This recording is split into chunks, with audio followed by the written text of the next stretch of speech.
ఇటీవల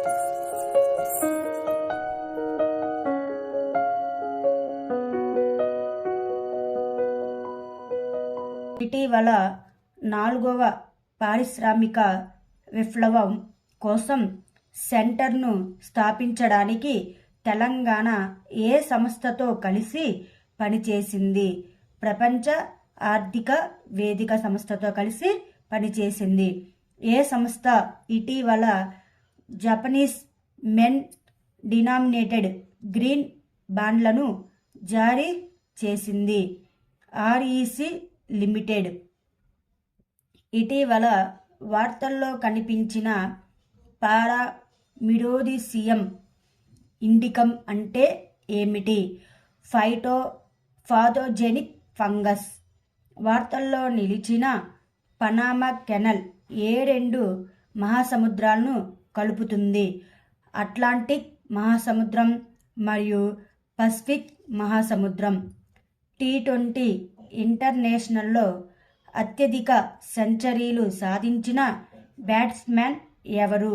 రోహిత్ శర్మ. అయోధ్యలోని రామమందిరానికి అంకితమైన స్మారక తపాల స్టాంపుల శ్రేణిని ఎవరు ప్రారంభించారు? నరేంద్ర మోదీ. భారతదేశపు మొట్టమొదటి సౌరశక్తితో నడిచే పడవ ఏ నదిలో నడపబడుతుంది? సరయూ నది. ఇండియాలోని ఏ రాష్ట్రంలో World Economic Forum health care and sciences ఆధారంగా కేంద్రాన్ని ఏర్పాటు చేస్తుంది? తెలంగాణ. డిసెంబర్ 2023కి ఐసీసీ ప్లేయర్ ఆఫ్ ది మంత్గా ఎవరు ఎంపికయ్యారు? Pat Cummins. An uncommon love the early life of Sudha and Narayana Murthy అనే పుస్తకం ఎవరు విడుదల చేశారు? చిత్ర బెనర్జీ దివాకరుని. భారతదేశంలోని ఏ నగరం ఏడాది పొడవునా రామాయణ పండుగను నిర్వహిస్తుంది? న్యూఢిల్లీ. రోడ్డు భద్రతపై సిఐఐ నేషనల్ కాన్క్లేవ్ ఏ నగరంలో నిర్వహించబడింది?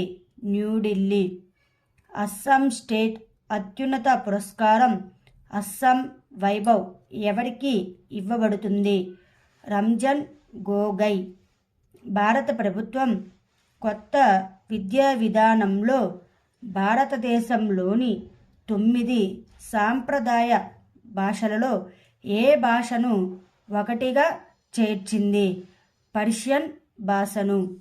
2024 Global Fire Power military strength ర్యాంకింగ్స్లో భారతదేశం ఏ స్థానంలో ఉంది?